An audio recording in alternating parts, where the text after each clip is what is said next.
All right, guys, let's talk play of the year for the 2021 Goaties. We got a lot of good nominations, some decent honorable mentions as well. I want to start with AJ. Mikko Rantanen, his game-winning goal in overtime of Game 2 versus Vegas. Take me through that moment of last season for the Avs. So there were a lot of fun goals that I could have picked, but I wanted one that was both awesome and impactful. The Avs in Game 2, in Game 1 they blow Vegas out. They're 5-0 in the postseason. Mm-hmm. It's a party at Ball Arena. In Game 2, Vegas outplays them pretty significantly, and it felt like the tide of the series was really slowly turning, and then Rantanen draws a slashing penalty like a minute into overtime, and the Avs go down and they score immediately on the power play. Like they score power play goal, and it's a one-timer, and it's like a highlight reel kind of goal, and it's now they're 6-0 in the postseason, they're 2-0 in the series over Vegas, and like the series against Vegas was considered like a Western Conference kind of final. Like whoever was going to win that series was probably going to go to the Cup Finals.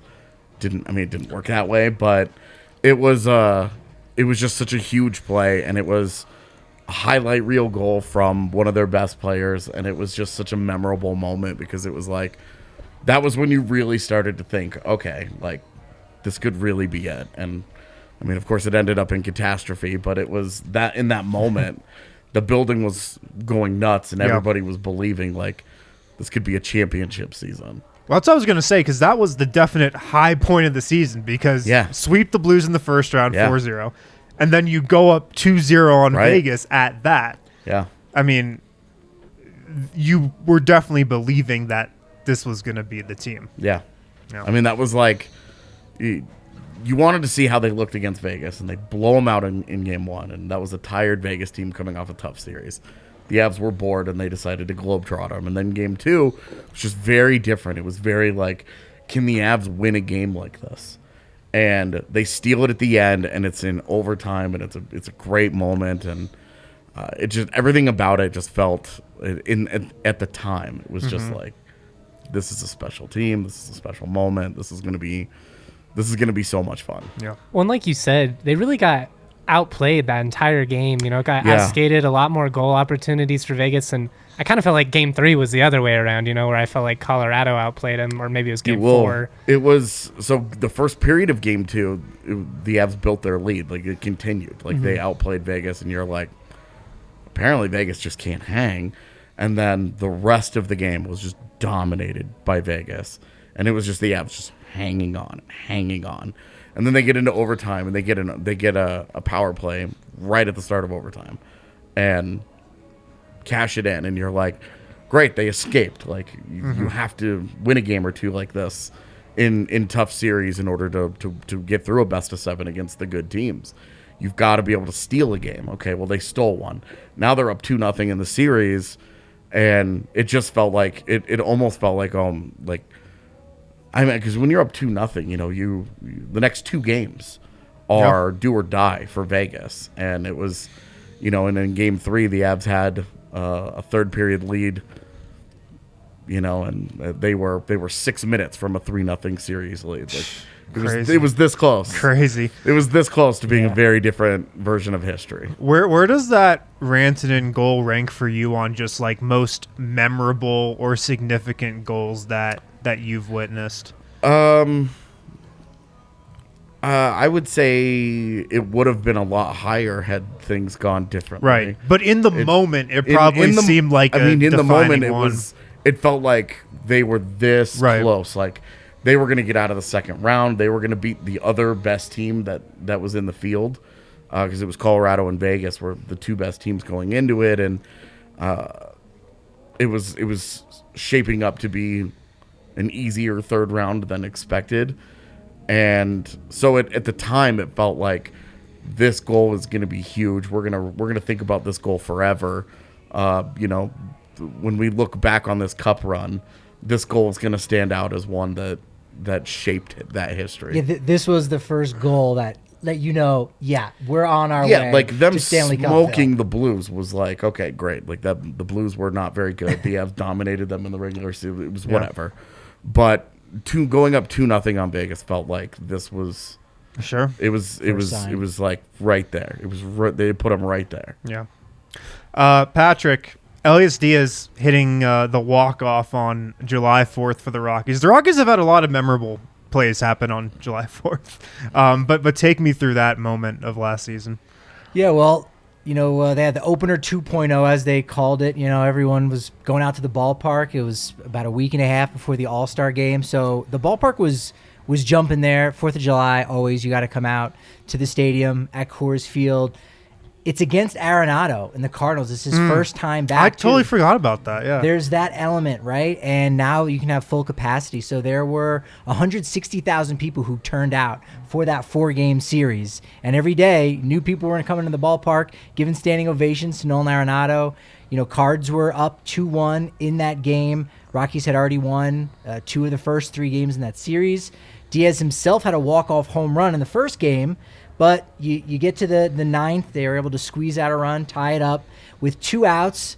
Josh Fuentes, who's going to play a pretty key role here in this conversation if we're talking about Nolan Arenado, gets a hit, gets to second base, and then Díaz base hit to left field.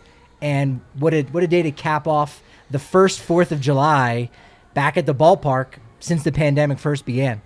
Yeah, I was going to say, like, when the Nuggets were in the playoffs last year and the Avs as well, and there were fans let back in the building, it was like there was so much rejoicing happening. The vibes were incredible. I can only imagine like July 4th, that same kind of thing happening at Coors Field, and then just an epic moment on that day, how great it must have been. Yeah, 4th of July, obviously, that's what you think about when you think about baseball, and barbecue and fireworks and all that. So it was a fantastic time, really lively. One of 12 walk-off hits by the Rockies, the most they had ever had in franchise history. Hell of a stat.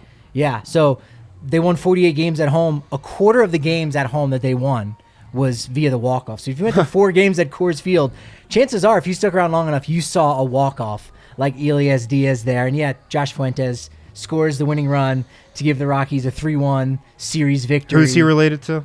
An infielder with the Cardinals. That's right. Paul DeYoung, I think, maybe.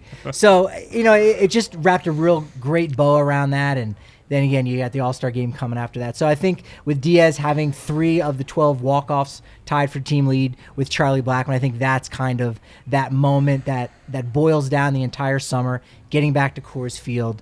That's what it comes down to.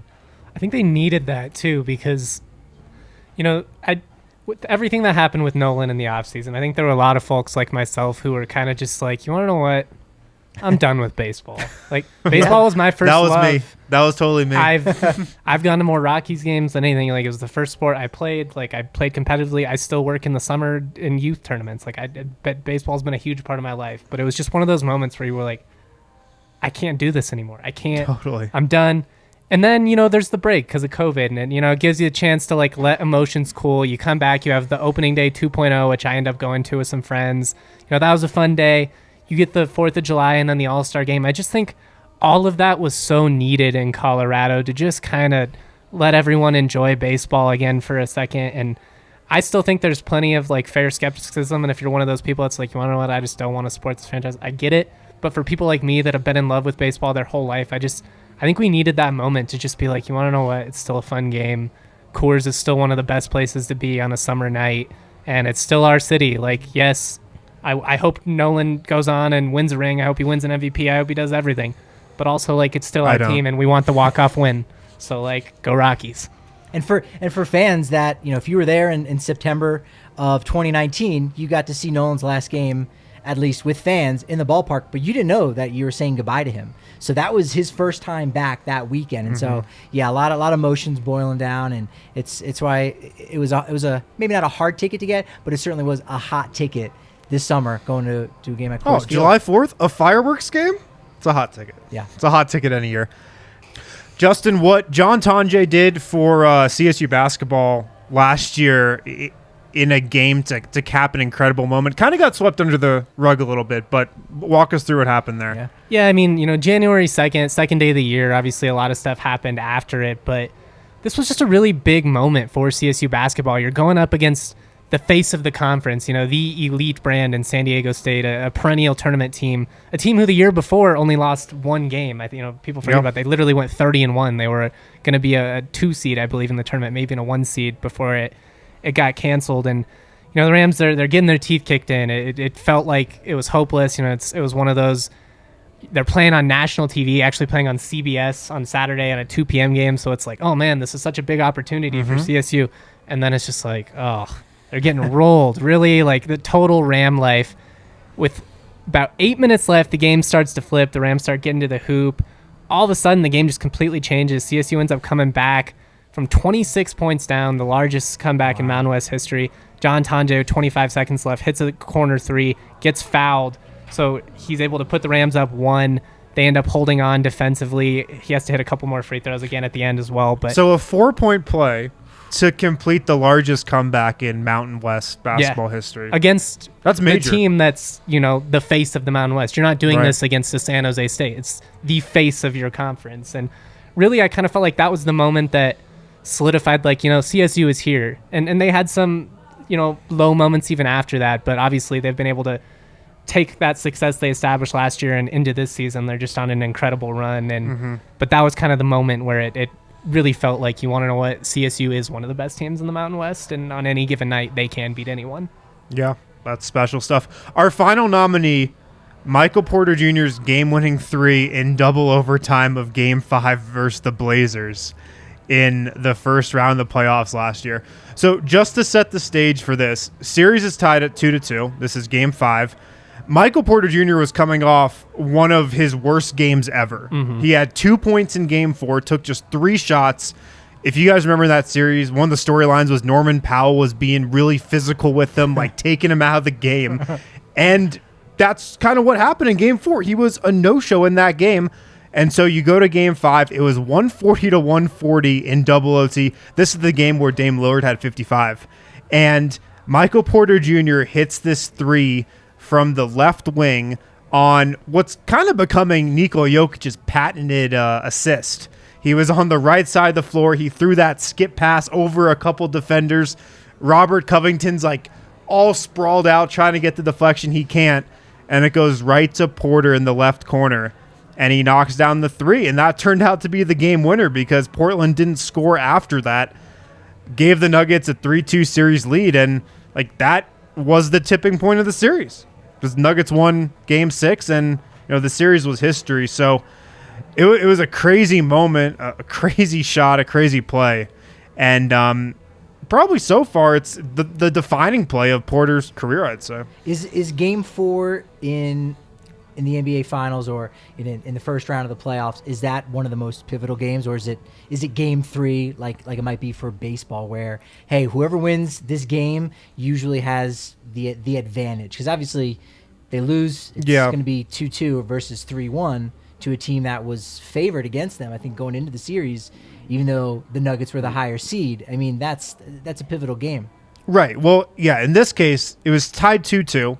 This Game 5 was in Portland. Right. So if you're the Nuggets, you're thinking, if we win this, we're going to win the series. Yeah.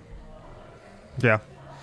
To be able to hit Big that shot. I mean, that Huge. game was so stressful. Lillard just he just wouldn't go away. He wouldn't go away. He just kept making shots from the logo, and as Nuggets fans, I was thinking about that Mikko Rantanen game when we were talking about there are a few things in sports I think that are as stressful as playoff overtime hockey, just because the puck gets away and somebody's on a break, the game's over. Yeah. That 2 overtime game kind of had that feel where it was just oh, they made another shot, and it's oh God, here we go again. If we don't score here, Lillard's going to come down and hit another 3 in our face, and obviously didn't play out that way as MPJ hit the game winner, but just to come up that big on the road after being a no-show, I think that, like you said, it was just kind of one of those moments where we're all right, this is, the MPJ we thought we could get, a guy that was in the conversation for the number 1 overall pick before he started having all those injury problems. Yeah. And if you think about the game that it happened in, I mean, Dame Lillard the 55 points that he had that game, I remember sitting in Ball Arena watching it. Like, it was one of the craziest things I've ever seen happen live. Just him hitting three after three with the Nuggets, not double teaming him or trying to foul him, to force him to hit 2 free throws instead of a potential 3. Yeah, at least at that point, make him do the free throws. No, that was not part of the plan, apparently. They just kept, having to overcome another Dame Lillard 3 after another, and then for Michael Porter to hit that game winner. It was a hell of a play, and like I said, it kind of was the clincher in a way for the series. So, great moment. There's just no way even Dame Lillard could come back from losing after that. Like, emotionally, how do you put that in the bag? You play the game of your life, and just come up short. In a life that's had some pretty impressive games. Sure. Yeah. Especially in the postseason. Yeah. And it's not enough. Like, I don't know. Like, you just don't come back from that. Yeah. So some honorable mentions. Javonte Williams' 31-yard angry run, as it's in here, as against the Ravens. He broke so many tackles. And when I think of Javonte Williams, I think of runs like this. Like, that totally symbolizes the player that he is. It really sets the tone for what he was going to do in the rookie year and the reputation that he went on to establish. Yeah. And the other one, Joshka Gustav, Colorado football, forces a fumble at the one against Texas A&M. A game the Buffs almost won. Guys, make sure to vote for which nomination you think should win Play of the Year. You can vote on Twitter. And pack the DNVR bar this Saturday. We'll be revealing these winners live during the 2021 Goaties. Come down to the bar. Check it out. 6 p.m. Be here for that. We'll see you there.